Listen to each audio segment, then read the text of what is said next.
who was no less brave. So this sort of a selected history reading, this I know this theme has been discussed again and again and again, and we have a recycle bin of this debate itself. So sad, isn't it? Sad that we are so selective in reading history, and that makes us selective history offers paralyzed future. So there is no arguing the fact with Yasir that history is a wholesome process for us. I mean, wholesome proposition. It's a wholesome offer.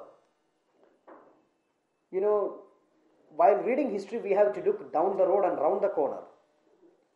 And so many of when we come to the book, the book. I think having gone through the book, I think many of the chapters in the books talks about personalities who are either ignored or being shown indifference or given lesser significance.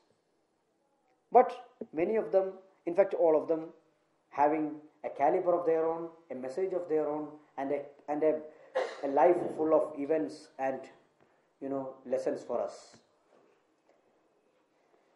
I mean, in the blinding light and the blinding light and deafening silence of history has created a very poor situation for we the generation.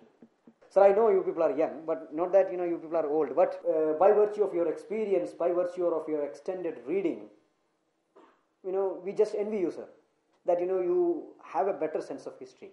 But for us, this poor late 20th century generation, for us, history has been turned upside down, twisted beyond recognition, and even our school texts. And it is here that this particular book from someone who is one among us makes a lot of sense for us. He talks about Azad. He talks about Muhammad Abdul Rahman Sahib. A lot of relevant, very precious people, gems of Indian history.